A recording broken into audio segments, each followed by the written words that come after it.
covering all your favorite parts of the 50-yard fight. This is the Inside the Walls podcast with Zach Kyleman and Jim Mernier.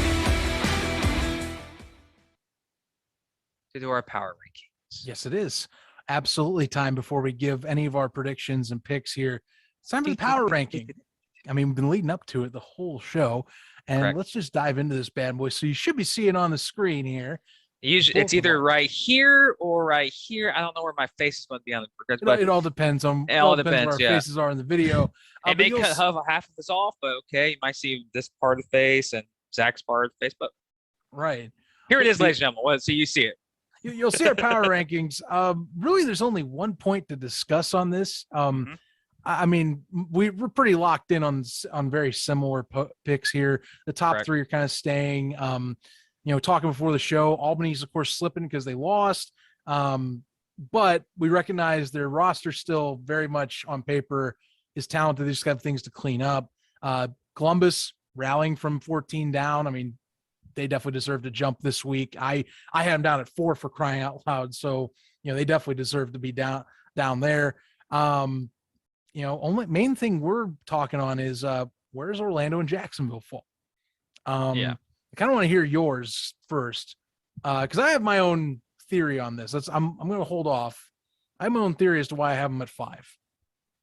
So as you have Orlando as 5, I have Orlando as 4, and Right. as a Sharks fan, I mean, I'm just getting off my high. Just their second go up on Shark Tank. You look at the power and go, Jim, you're so high on the Sharks. Why you have them 5th? Here's the reason why. Me and Zach both have Albany at 3. Yes. And Albany dropped down. Yeah, Orlando won. I credit teams that win games more than the overall status of the team right now. Orlando found a way to win the game. Jacksonville barely lost to Columbus, but then again, everyone barely lost this weekend. And I look at my number 4, and people go, why do you have Orlando over Jacksonville? Orlando won. Jacksonville lost. That's the only big difference. But I have Jacksonville dropping 2 spots from last week. And it's because Albany lost. Albany lost and because Carolina and Columbus won. But the reason why I have Jacksonville at 5, it's not just because I don't think they're the 5th place team in the league. I think they're better than 5th. I think they're still better than Orlando at the end of the season.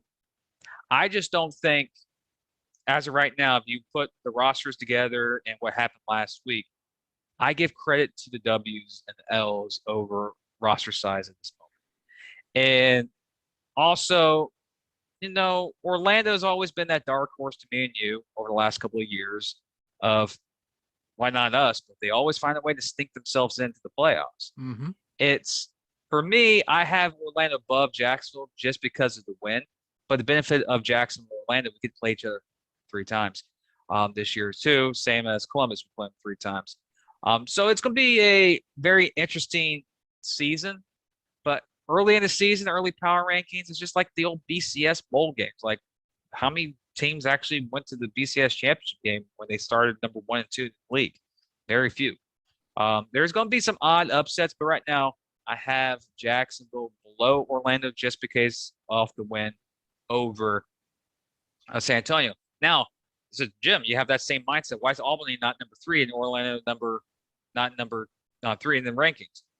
Albany started number 1. They're the defending champions. I'm not going to drop them from 1 to 4 like that off of a team of Orlando beating San Antonio.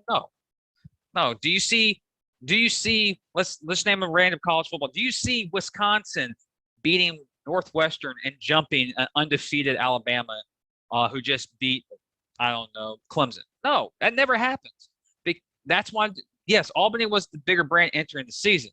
Now, is there potential to jump? Yeah. But right now, based off of the standings, I have Columbus, Orlando 1, 2, Albany 3 because of their loss to Carolina. Did I just say Albany 1, 2? Excuse me. I have Carolina, Columbus at 1, 2, Albany at 3, and Orlando at 4. But this just based off of wins right now, Orlando's advantage over Jacksonville in my ranking is just a win over San Antonio.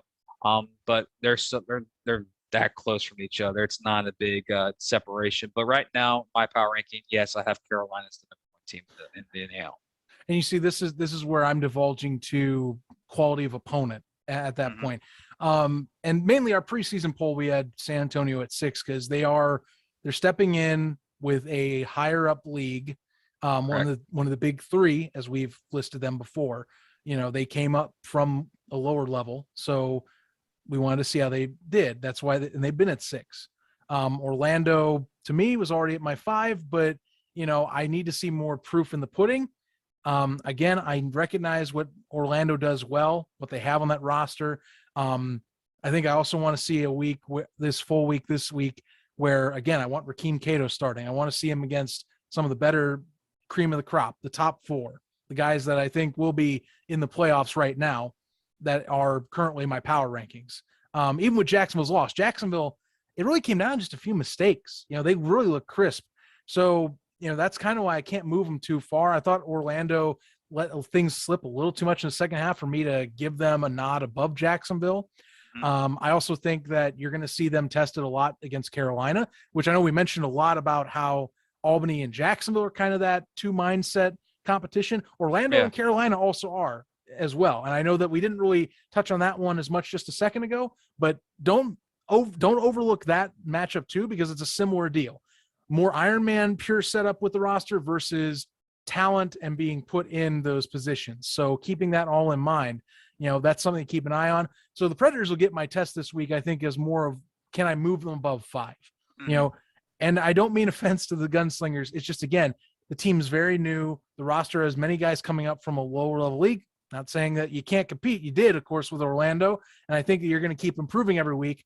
But for now, level of competition, I can't put them above Jacksonville because they fought Columbus into overtime. It's hard for me to knock them all the way down to 5, even though there's only 6 teams in this league. They're still my top 4 right now, and they proved it last week. So, obviously that could change. This week's going to be really important to see, what philosophy stands out the most. Can guys improve? Again, I want to see Malik Henry take a step, of course, in his home building under pressure against another roster that should be very loaded and give him quite a challenge. Can you keep up? Take advantage of opportunities when you get it. That's what I'm looking at. Can Rakeem Cato, again, I want to see him start a whole game. Can we see that progression and some of the positive qualities he had against San Antonio progress with Carolina, going to the snake pit? Those are things I'm looking for.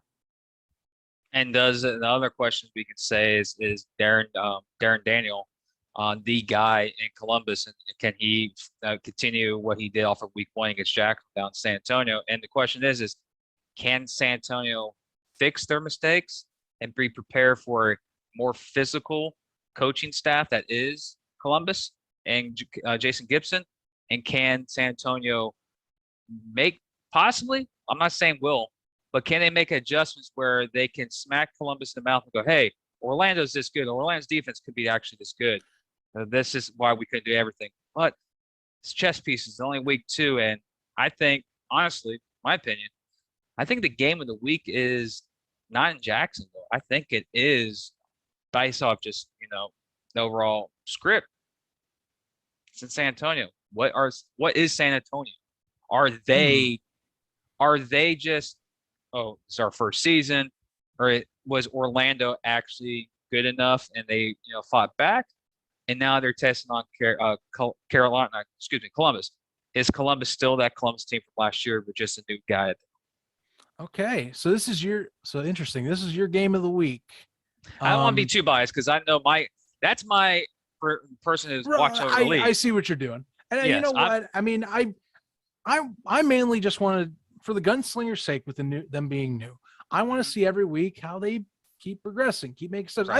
I thought Javin Kilgo did a great job second half at operating that offense. They just couldn't. There were 1 or 2 times they couldn't finish drives. Otherwise, with how Orlando was progressing second half, whether it was putting Connor Kagi in or not, a few miscues, that was a winnable game with 7 minutes left on the clock. Yeah. I mean, that's what I'm curious. Like, can they keep taking those steps? We hear a lot of praise about Fred Shaw, and obviously they made adjustments and they fought back hard second half last week. Can they keep making that progress off on the practice field? That's something I want to check out. Darren Daniel, of course, seeing more, of course, Jermon Forston. I want to keep seeing more of that guy being a beast every week too. Who am I kidding? Right. Yeah. Plus, he's He's only second all-time leading receiver in the NAL behind Devin Wilson. But yeah, No big deal. yeah, no big deal.